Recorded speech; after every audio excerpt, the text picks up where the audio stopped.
我和男友因10万的彩礼谈崩了，只因我和他同居3年，他笃定我只能嫁他，舍不得掏这个钱。后来他花30万娶了认识2个月的相亲对象，那个女人把他的钱全卷跑了。我和张之行冷战1周了，原因是前段时间谈到结婚事宜，我提到了彩礼。听到这2个字，他脸上毫无保留的诧异表露了他的内心，也就是说他完全没考虑过彩礼。那次争吵过后，我们就开始冷战。这天下班，我站在门口，正要掏出钥匙开门，发现屋里有说话的声音。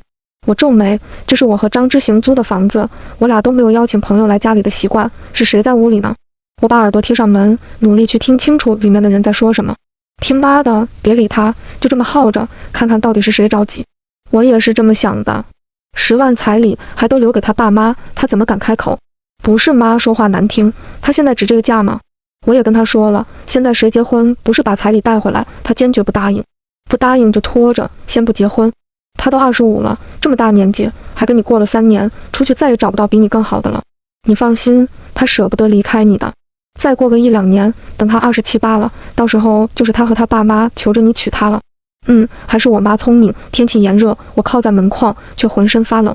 去年过年，我第一次跟张之行去他家，他妈妈全程都对我很体贴周到，做饭时还问我喜欢吃什么口味。我们临走时，他妈妈还对我说，以后张之行欺负我了，就告诉他帮我揍那臭小子。我心里挺暖，也很庆幸，以后的婆婆应该不难相处。别人对我好，我也不会辜负别人。上个月他妈妈过生日，我还买了一条金项链寄回去。现在我才深刻体会到了那句话，知人知面不知心。我收拾好表情，故意弄出点动静，打开了门。2人的交谈戛然而止。哎呀，百合回来了，他妈妈赶紧站了起来，上班累吗？阿姨，你什么时候来的？怎么不提前说一声，我和知行好去接你？我故作惊讶道，你上次不是说喜欢吃家里的花生吗？这不，地里的花生刚收完，我就赶紧挑最新鲜最大个的给你送来了。阿姨笑着指指门口的大纸箱，这次呀，阿姨还给你们带了一些土鸡蛋来，你们俩都瘦，好好补一补。如果不是刚才听到他们的谈话，还真的挺感动。那个，我去给你们做饭吧。阿姨做事要起身，看着我有些不好意思，就是厨房的那些电器，我有些不太会用。还是我去吧，阿姨。我站起来，那怎么能让你忙活？我去，你在旁边教阿姨怎么用就行了。没事的，您是客人。阿姨没再推辞了，又坐了回去。做菜时，我听到他们母子俩在客厅边看电视边大声说笑，一种前所未有的悲凉感袭满全身。吃饭时，我和张之行依然是没说一句话。阿姨好像这才发现我俩之间氛围不对。你们俩吵架了？她问我，百合，是不是这臭小子欺负你了？我俩发生了什么？因为什么吵架？她会不清楚。阿姨的演技堪比专业演员。没有的事，就是工作上有些累。我笑着说，哦，那就好。阿姨松了口气。吃完饭，阿姨坚持她去洗碗，这次我没阻拦。阿姨拿着盘子进了厨房，只剩我和张之行2人。她看都没看我一眼，盯着手机屏幕，起身去沙发躺着了。这几天因为冷战，我都是睡在客卧，但因为她妈妈来了，我只能把客卧让给她住。晚上，阿姨洗漱完去房间休息了，而张之行在卧室里打游戏。他是个游戏主播，每天晚上要直播。我静悄悄走进去，拿了自己的换洗衣物去洗澡，拿了一张薄毯子，我在沙发躺下。卧室的门轻响，张之行出来了，他去上了个厕所，又回了房间。看到睡在沙发上的我，他没有任何反应。客厅里漆黑一片，隐约能听到卧室里张之行跟网友们互动的声音，在感谢谁谁的打赏。2行眼泪从眼角滑落，我的心一片冰冷。曾经相爱的2人，竟然变成了这种模样。我和张之行大学恋爱2年，毕业同居3年，我自认为我们相处得很融洽，结婚应该也是水到渠成，不会有什么波折。犹记得刚毕业时，张之行充满干劲对我道，我要努力挣钱，早日把百合娶回家。那时我就跟他说过自己的打算，因为高中时我爸出过一次车祸，受伤严重，治疗花光了家里的存款。考上大学，本来我是要申请助学贷款的，可是爸妈坚决反对。他们总觉得这样会让我在学校低人一等，怕同学看不起我。尽管我解释助学贷款不丢人，可是他们就是不肯。爸妈向几家亲戚借钱，凑够了我的学费。我大学学的是会计，课程非常慢，经常是从早上一直上到晚上9点多，这导致了我做兼职的时间也很有限，挣得一点钱只能当做生活费。大学4年，我的学费都是爸妈给的，只有生活费是自己挣的。毕业后我才知道，大学前2年的学费都是爸妈借的。那时候我爸身体才恢复，工作上不能太劳累，工资不高。我弟弟还在上高中，也要学费生活费，家里负担挺重。这些爸妈都没告诉我，他们说不想让我读书分心。等我毕业后知道时，他们说我大学后面2年，我爸工资高些了，已经慢慢把借的钱都还清了。我从没想过家里有那么困难的时候，我大哭了一场。我一定要努力工作，争取到结婚时有能力给家里留10万块钱，报答他们的养育之恩。我对张之行说：“傻瓜，怎么能让你拿钱呢？到时候我多给点彩礼，感谢他们培养了这么优秀的女儿，便宜了我。”张之行给我擦眼泪：“不用多给，10万就行了。”那可不行，10万怎么能表达我对你的重视？我破涕为笑。当初的话犹在耳边，可是说话的人自己却不记得了。那天提到彩礼，张之行开始支支吾吾，解释了一大堆，说什么结婚后花钱的地方很多之类的。我当时就明白了，他不愿意兑现当初的承诺，给那10万块钱了。他刚买了房，手头确实没剩多少钱，我表示了对他的理解。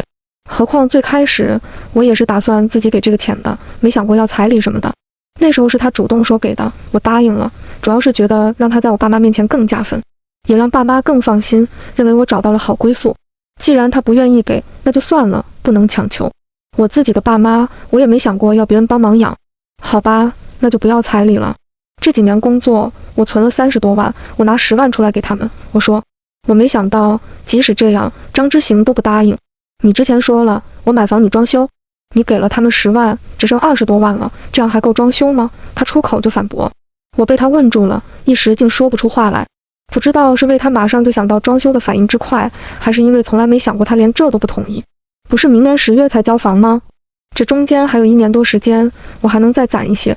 而且硬装完了，软装可以慢慢添加的。好一会儿我才反应过来，向他解释，光是结婚就是一个大开销，到时候我手上的钱也花得差不多了。这样的话，等于结婚后我俩手里都没什么存款了。他毫不退让，我不想刚结婚就过得紧巴巴的，也不想因为别人降低我们的生活质量。那不是别人，那是我爸妈。我忍不住吼道：“我没说不孝敬你爸妈，你平时过节给他们发红包，我不是也没拦着吗？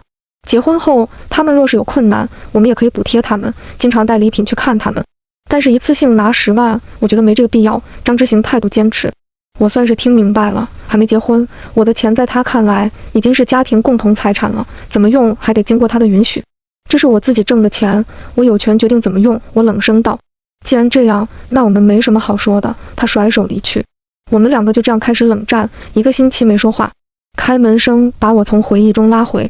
张之行拿着衣服出来，进卧室洗澡了。他直播结束了，我看了眼手机，已经凌晨1点了，可我没有一点睡意。浴室的水流声哗哗响，10分钟后，张之行出来了。片刻后，卧室的门砰地关上。明天还要上班，我闭上眼睛，强迫自己赶紧睡觉。可能是睡了一阵子，迷迷糊糊中，我听到卧室里好像有张之行的说话声。他直播不是已经结束了吗？怎么还没睡？叫哥哥，不然不放你出去。声音很小，但夜深人静，完全听得清他在说什么。我知道了，他还在打游戏。白天打1天，晚上直播，他居然不累，半夜还能接着玩，精力还真充沛。快点，叫哥哥，不然叫老公也行。过了一会儿，可能是对方叫了。他说了句：“靠，这谁顶得住？”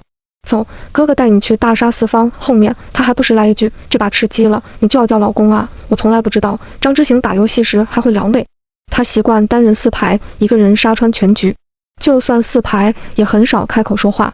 我忘了，这是我给他立的人设，高冷居神，人狠话不多。原来他也会在游戏中调戏妹妹，有可能这才是他的本性。直播的时候，为了人设效果，在妹子面前冷淡疏离，肯定把他憋坏了吧，所以才会在半夜无人时释放自己的真性情。奇怪的是，听到他聊别人的这些暧昧话，我内心一片平静，冷静的可怕。失望到了最后，就变成不在乎了吧。早上我刷牙时，阿姨起来了。百合，起这么早呀？还要上班。那个地里的活还没忙完，我今天就回去了哈。这么急吗？我赶紧把嘴里的泡沫吐完。是啊，这次就是来给你送花生的。我跟知行说了，他等下送我到车站，明明是来教你儿子怎么对付我的，却说成是专门为我来的。我和张之行最近在商讨结婚的事，他作为母亲亲自过来了，却连这个话题提都不提。婚礼怎么办？邀请哪些亲朋好友？两家人什么时候坐一起谈一谈？这些他全都当不知道。他想装傻就装吧，我也懒得管。我没请假，不能送阿姨，您别见怪呀。没事没事，他摆手。晚上下班回家，一进客厅，我就听到张之行的说话声。妹子跟我走，哥哥带你躺机。我心里一咯噔，这个点，张之行应该是在直播。平时他都是晚上6点到12点直播，昨天因为他妈妈来了，所以时间有些变动。可是直播爷他居然敢撩妹，看来没有我在旁边提醒，他已经忘记维持自己的高冷人设了。我靠在沙发上，拿出手机，点开直播间。张之行的网名叫独行侠，因为他喜欢单人4排单打独斗。看了一眼，果然屏幕上齐刷刷一排排的贱货，夹杂着一些评论。是我听错了吗？侠爷刚才在撩妹，这还是我不近女色的居神吗？我就说嘛，每个打游戏的男人不调戏妹妹，高冷绝对只是人设。幻灭了，他防了，终究是我错付了。张之行可能是看到了弹幕，关麦不说话了。坐在他摩托车后座的妹子还在叽叽喳喳。哇，哥哥你开车好稳呀！哥哥，刚才的1穿4真是太帅了，你怎么不说话了呀？哥哥，弹幕里有人嘻嘻哈哈，猜测独行侠这是又找回自己的人设了。接下来，张之行一通行云流水的操作，成功转移了观众的注意力，没人再计较他刚才说的那句话了。最后，张之行33杀带妹吃鸡，后半程他全程闭麦，还果断拒绝了妹子的好友申请，总算挽回了些形象。张之行大学时游戏就玩得好，那时候还经常带我一起玩。双排的时候，他甚至能做到把把吃鸡。不得不承认，游戏打得好还是挺能加分的。他追了我半年多，后来我答应，有一部分原因也是因为他在游戏里真的帅炸了。跟着他总能躺赢，我被欺负了，他追杀千里也要去报仇。那时候他还没有高冷人设，给我报仇后就会对着对方的盒子各种嘲讽，把对方气到跳脚。毕业后，他进了一家普通公司，干着跟专业相关的工作。可是还不到1年，他就辞职了。我想做游戏主播，他看着我，眼神坚定。我知道他对游戏的热爱，愿意花费大量时间去练枪，研究战术和打法。而且他还年轻，有试错的机会。失败了又有什么关系呢？谁年轻时不失败几次？我全力支持他的梦想。他虽然技术好，可是网上最不缺的就是技术好的年轻人。直播了几个月，没有任何起色，哪怕每把都是30多杀，直播间依旧是那么几十个人。他沮丧，我也替他着急。后来我发现很多主播同时也都做视频，于是天天熬夜把各大主播的视频刷个遍。总结来看，就是能成功必须要有自己的特色。有的主播说话幽默，有的主播专门撩妹，有的主播和同性同伴组 CP， 有的主播人狠话不多，有的主播又菜又爱玩。总之，你要给自己确定一个风格，定一个发展路线，这样才能让观众记忆深刻。我给张之行定的人设是高冷居神，同时我开始学剪辑，把他每次击杀的精彩片段剪辑下来，加上音乐，做成酷炫的卡点视频。第一个剪辑好的视频发出去，效果不错，当天点赞就过万。接下来我每隔2天发一条剪辑好的视频，虽然没有大爆，但跟以前的毫无水花相比，已经有很大进步了。很多人因为刷到了视频被吸引过来，觉得这人技术不错，顺道点了个关注。张之行的粉丝在平稳增长，他不再是小透明，而成了有一点粉丝的小主播，每次直播在线人数也能破1000了。更让人惊喜的是，他接到广告了。第一次接到广告的时候，他开心地抱着我转圈圈，谢谢老婆，等老公以后挣大钱了，给你买大别墅。那时他的开心是真的，想跟我分享的心也是真的，只不过人心易变罢了。一个人静静坐在沙发上，等待着张之行直播完毕。卧室门打开，他一如既往准备径直去洗手间。我叫住了他，你打算一直这么冷战吗？这样问题就能解决。我不想吵架，他语气冷淡。不吵架，我们谈谈，我说。他看我一眼，迈腿走来，坐在沙发。谈吧，我听着。按我之前说的，我自己掏10万块钱给我爸妈，这是我的底线。我冷静道。杨百合，你扪心自问，你给的10万，最后是给你爸妈用了吗？还不是用到你弟弟身上？你们女的就这么喜欢当伏地魔吗？他厉声指责，怪不得别人都说千万不要找有弟弟的女人，简直就是无底洞。张之行，你说清楚，什么叫无底洞？我们家花你什么钱了？我心凉又愤怒，10万块是我心甘情愿孝敬我爸妈的，因为他们对我好，这就叫伏地魔了。你能不能别学了个词就乱用？反正10万不能给，这是我的底线。如果你这都不答应，那我们就分手。我依然坚持。他1秒都没犹豫，那就分手吧。等下，我叫住准备起身的他，分手是一句话的是吗？亲兄弟还明算账呢，我们之间还有利益纠纷。什么纠纷？张之行不屑地轻笑，我们又没结婚，哪来的财产分配？你不会觉得我挣的钱该分你一半吧？分财产就不必了，但我该拿的工资总得有吧？这2年你的视频都是我剪辑的，你请一个剪辑师不用付钱吗？你要是这么说，那我可有发言权了。张之行冷哼，拿出手机，这3年我过年过节还有纪念日发给你的红包，一共有36543元。平时出去吃饭和游玩，我一共付过15781元。去你爸妈家买的礼品花了2300元，现在的房租也是我在付。你确定要跟我算清楚？在张之行掏出手机念账单的一刻，我心里的最后一丝不死心的小火星也熄灭了。这样清清楚楚，有零有整，说明他一早就提前算好了，把他给我花过的钱统计过了。他早就有分开的打算，不然不会有这样的行为。我从来没发现张之行还有这样一面，算计到骨子里，我都要气笑了。如果像你这么算的话，我也可以。你辞职那段时间，刚开始做主播，没有收入，生活费都是我出，怕你没钱用，我还一次性给你转过5000块。现在的房租虽然是你出，但平时买菜和生活用品都是我花的钱。去年你做阑尾手术，我垫付的医药费，后来你也没想起来给我。住院期间我精心照顾，你要不要折价成护工费给我？过节日我虽然没给你发红包，但买了礼物送你。你的衣服、鞋子、手表、平板，我这都有购买记录。平时出去吃喝玩乐，也不是每次都是你出钱，我也会付钱。哦，对了，今年还给你妈买了条金项链，3000多块。随着我一项项说下去，张之行的脸色越来越难看。我接着道，你要是坚持这样计算，我不嫌麻烦，可以把花销的账单都列出来，到时候你比比看，到底是谁花的多。够了！张之行打断我，捏紧拳头站起来。杨百合，我从来没想过你是这样斤斤计较的人，算我看错了。到底是谁先开始算这些鸡毛蒜皮的？倒打一耙可还行？我冷笑。张之行深呼一口气，又坐下来，还特意放平了语气。好，过去那些生活花销我们都不要再算了，互相扯平。我打听过，像这样的视频剪辑难度不高，一个月顶多5、6千。你给我剪辑也不是全职，我就给你算一个月5000，这不低了。2年一共是12万，我把钱给你，我们两清。他说，连剪辑的行情价都打听了，看来真的是提前做分手的打算了。都到这一步了，也没什么好再留恋的。虽然我的付出何止是剪辑，给他打造人设，怕他说错话陪同直播，提醒他说什么台词合适，这些费力费时的事，难道就不是成本？但我已经不想计较了。我点头，行吧。他当下给我转了12万。现在太晚，你可以明天再走。说完，他转身离开。剪辑的费用，我知道张之行一定会给。一方面，这是我应得的劳动报酬；另一方面，他怕我拿钱不成，会在网上曝光他。毕竟有太多情侣分手后开撕，两败俱伤的惨痛案例。网友们并不知道他谈过恋爱，还以为他真的是单身直男呢。痛快把剪辑费给我，2不相欠，他就没了后顾之忧。就算以后万一我在网上说他坏话，他拿出这12万的转账记录，粉丝也不会指责他，反而会说他有情有义。不过既然分手，我也没打算继续纠缠，更不想在网上去兴风作浪，因为我是看出来了，他不爱了，是真的想分手。12万说给就给，说明他有这个钱，他不差钱。可是10万的彩礼，他非但不给，还阻止我拿自己的钱给爸妈。说白了，就是找个借口，小事闹大，不想结婚罢了。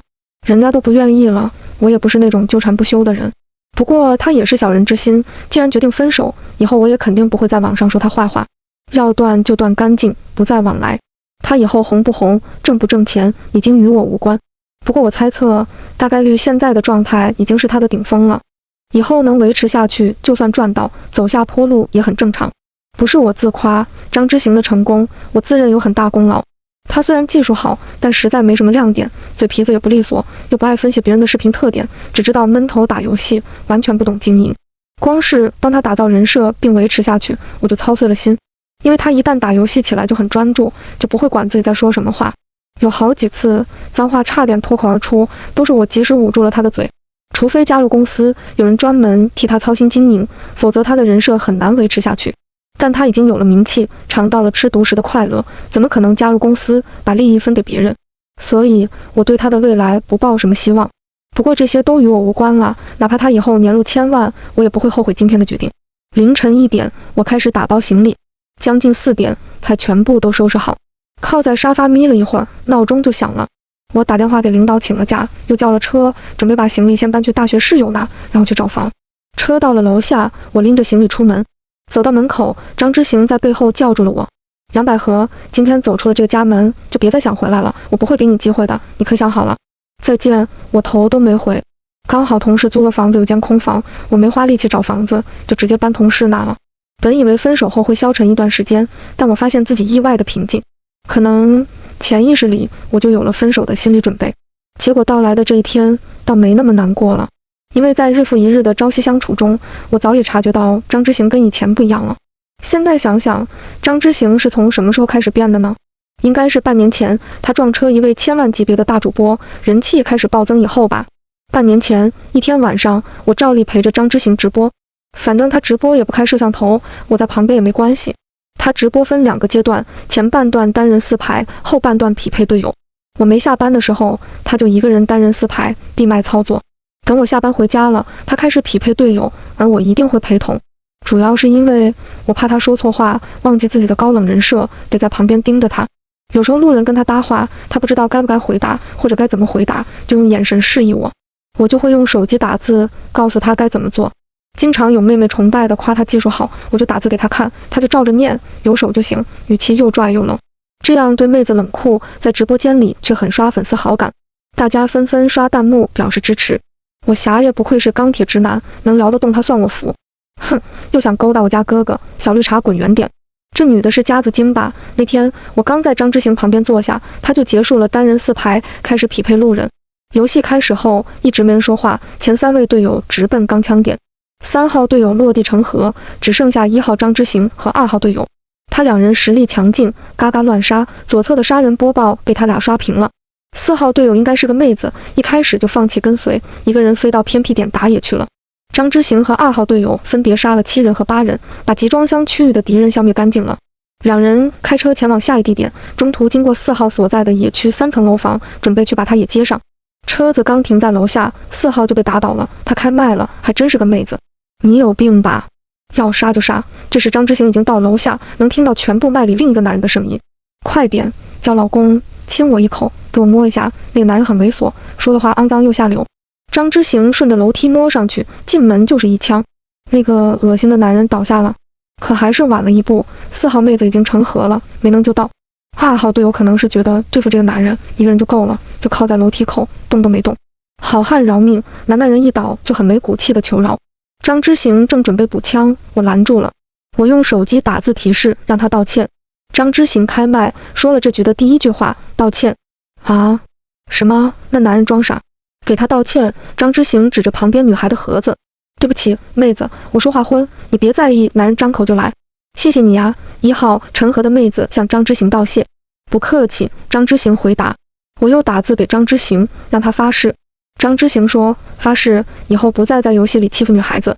我发誓以后再也不在游戏里调戏女孩，欺负女孩，如有违背，把落地成盒。男人的语气听起来很诚恳。大哥，您看能放过我了不？张之行关麦问我杀不杀。我摇头。既然你道歉了，那我说话算话。张之行收枪，转身离开。然而在他转身的时候，那男人已经使用自救器自救成活。他拔枪就是一顿扫射，背对着他的张之行来不及反应，就这么连杀带补的被扫死了。已经坐在车里的2号快速窜上楼，在那男人正得意骂人时，一枪毙了他。弹幕都疯了，疯狂骂那个恶心的男人不讲信用。张之行虽然死了，却刷了一大波好感。他让男人给女孩子道歉，又信守承诺不杀他，最后却被那小人反杀，如同一个高冷的绅士，哪怕牺牲了，连倒下的姿势都格外迷人。张之行成盒了，2号队友却开口了，兄弟，可以呀，等下要不要一起开下一把？我愣了下，这声音怎么这么耳熟？刷过无数游戏主播视频的我开始思索，对了，是那个千万粉丝大佬。我激动地抓着张之行，拼命朝他点头。好，张之行开口。接下来他们俩双人4排大杀4方，把把吃鸡，直播效果还是不错的。我点开那位大主播的视频号，他没有直播，也不知道这人是不是他。算了，不是也没关系，技术这么赞，多交个朋友也挺好。万一是呢，那不是赚了。没想到张之行真的走了大运。那位2号队友就是那个大主播。大主播那天没有直播，是下播后自己打着玩。2天后，他把那天游戏的视频剪辑后发了出来，点赞100万。通过那个视频，张之行火了。那位大主播的粉丝很多，看了视频后过来关注了他。张之行都傻眼了，他一天内涨了10万粉。接下来几天，每天都以大几万的速度增长着。靠着这个视频，张之行一共涨粉100多万。而且他还跟大主播加了好友，后面时不时一起组队玩，人气更是暴增。他的直播间人数由以前的1000多人变成了上万人。随着高涨的人气，同时带来的还有高涨的收入。张之行一条广告的价位已经比原来翻了几倍，红的感觉可能是太好了，张之行慢慢开始变了。他的变化体现在生活中的很多细节。因为我每天要坐班，张之行是一天到晚都在家里。以前他偶尔闲下来会做家务，打扫卫生，做个饭等。偶尔下班回家，他已经做好了饭摆在桌子上，还是挺惊喜的。慢慢的，他再也没做过一次家务了。家里的卫生每次都变成是我周末打扫，而我已经想不起来他上次做饭是什么时候了。想着他确实多赚了好多钱，不做家务就不做吧，我什么都没说。同时他开始有脾气了。以前的张之行是很温和的，对我从没发过脾气。后来有一次视频剪辑，因为我的疏忽把他失误的镜头剪上去了。其实无伤大雅，谁都不能保证百发百中，但评论嘻嘻哈哈嘲笑他描边大师。张之行第一次对我发火了，你眼瞎了吗？这么大错误能剪进去？他大声吼。我猝不及防愣了一下。我昨天晚上加班到9点多才回来，又连续看了2个小时的直播素材，熬夜剪的视频，我太困了才，错就是错，不要找借口。他厉声指责。行吧，你还是找一个专业剪辑吧。我能力低，不能胜任，免费给他当剪辑，还这个态度，反了吧他。果然，我这么一说，张之行又怂了，开始给我道歉，哄了半天我才消气。除了这些，我发现张之行在金钱的态度上也开始变了。以前他的所有平台和游戏账号我都可以随意登录，他每个月的收入我都了如指掌。不知道从什么时候起，他把视频账号的密码改了，我发现自己登录不上了。他的解释是为了安全起见，隔段时间就换一次密码。他说我登录他的视频账号也没用，就不给我密码了，因为过段时间他还会再换。从那以后我就不知道他具体的收入了，但肯定是大幅增长了，因为自从爆了，仅仅半年时间他就存够了首付。我们之前的打算是新房2个人一起凑钱买，他有钱之后想要一个人买房了，而且是婚前。他甚至没告诉我，独自去看了好几个楼盘，直到合同都签了，他才拿回来说是给我一个惊喜。这算什么惊喜？我们结婚后的新房地址在哪里，有多大平方，在多少层，挑选过程我全都没参与，他就这么一个人决定了。不难理解，他这么着急，只不过想趁着婚前把房买了，不想把房子变成婚后共同财产。他有了私心而已。其实我并不想占任何人便宜，既然房子是他出钱买的，理所应当是他的财产，我不会有想法。我没有揭穿他的小心思，只是难免会有失望、心凉、难受。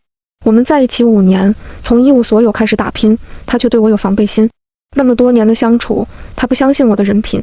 直到现在，我才发现不是我不好，而是他变了。人火了，收入增加了，伴随而来的是诱惑多了，选择多了。别的不说，光是他直播打赏排行榜的前几位都是女孩子，年轻的富婆姐姐，谁能拒绝得了？我不知道他有没有加那些粉丝的微信，有没有聊过天。现在这些都不重要了，我对他的好感已经被慢慢积累的失望败掉了。我不喜欢勉强人，既然他有了二心，那就如他所愿。虽然分手了，日子还是要过。我打起精神，每天努力工作，好好生活。晚上不用再陪张之行直播，不用再帮他剪辑视频，我的时间一下子多了起来。我有了点做兼职的想法。之前天天剪视频，我的技术也锻炼得很娴熟。我想着，要不自己也做一个账号。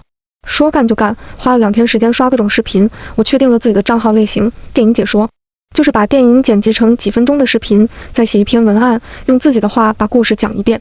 之所以做这个，一方面是因为我很爱看电影，从大学到毕业一直没停过，阅片量还算可观，上手比较容易。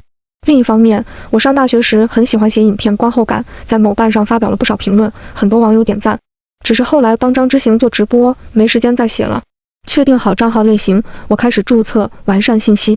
我找了自己最喜欢的一部悬疑电影，先把文案写了，然后剪辑、配音、做字幕。第一次做不太熟练，每天下班开始熬到深夜，前后花了差不多1个星期才把成品做出来。检查了几遍，感觉没问题了，我就直接发到账号试一下水。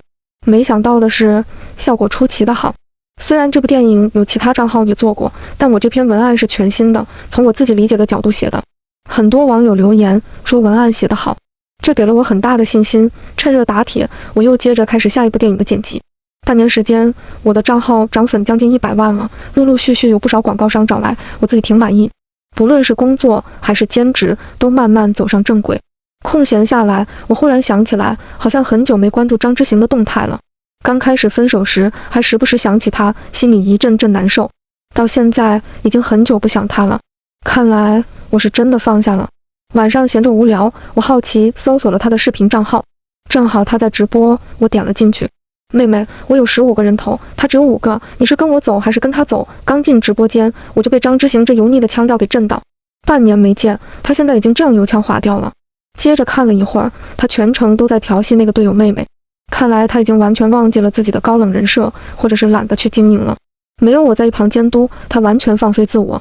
弹幕里有人发文字：救命，这主播好油啊！还不时有评论骂他，问他还记不记得当初的高冷居神。还有个人发了很长一段文字，我认真看了看。从主播只有1000粉丝关注的，那时候的侠爷人狠话不多，30多杀是常态，打高质量局，看着很带劲。现在的独行侠多久没单4了？动不动就撩妹，枪法也变水了。曾经的热爱让我坚持到现在，但再也撑不下去了。今天是最后一次看直播，再见，后会无期。我看了眼直播间的人数，1000多人。要知道，之前我帮忙他做账号的时候，直播间就已经有这个热度了。后来撞车大主播更是一飞冲天，巅峰时期直播间能有将近2万人。仅仅半年时间，张之行就跌落回了原地，甚至比原来更差，因为他口碑下降一大截。至少以前直播间里很少有人骂人说脏话，现在的直播间满屏都是骂他的话。再去看看视频，这半年他一共才更新了20多个视频，平均1个星期更新1次。听说他请了专门的助理负责剪辑和账号维护，这更新频率还不如我以前晚上加班更新的勤快。这个专业的助理看起来能力一般吗？我点开几个视频看了下，现在的视频剪辑模式、卡点、配乐几乎还是照搬我以前的视频，一点改进和更新都没有，反而更差一些。网友的反馈是最直接的评价，这几个月的视频播放量、转发和点赞跟以前相比都大幅下降。我看了2眼就知道是怎么回事。现在的视频质量太差。以前我剪辑视频会把张之行当天所有的直播素材完整看一遍，虽然是倍速播放，但能确保每一个精彩瞬间都能看到。我会挑出当天素材中最精彩的内容剪辑下来，最后做成小视频。而现在的视频很明显就是为了完成任务。我敢打包票，这个助理剪辑的时候绝对没有把当天素材全部看完，而是看完一部分，把里面的击杀片段剪下来，这就成了。至于没看完的素材里面有没有更精彩的内容，他都不管了，反正完成任务就行了。视频有没有用心，真的是一眼就能看出来。想想也是，人家只是个打工的，拿份工资而已，怎么可能像我那样掏心掏肺、真心实意为他好？他现在再也找不到比我更用心的剪辑了，再也做不出来比以前质量更好的视频了。我的那些视频注定是他的巅峰了。自从上次看了张之行的账号，知道他现在混得不怎么样，我也就放心了，不再去管他的事，继续忙着自己的账号。可我没想到的是，他居然会联系我，因为我拉黑了他的所有联系方式，他是用一个陌生的号码给我发的短信。搞笑的是，他居然问我愿不愿意做他的剪辑，还说让我把现在的工作辞了，全职给他做剪辑，他可以给我开1个月8000的工资。语气里的高高在上、颐指气使，让人想笑。他哪来的勇气这样说话？我直接拒绝了。开什么玩笑，我本职工作1个月已经上万了好吗？我脑子有坑吗？去干他那8000的工作。再说我还有自己的账号，每个月收益也挺可观，他那点钱我还真没放在眼里。张之行却不依不饶，不停地发短信骚扰我。我实在受不了他那施舍般的语气，决定让他认清现实。8000就想请我做剪辑，你怕是在想屁吃？我直接打电话过去喷他。百合，我打听过了，这个价格已经是剪辑行业的天花板了。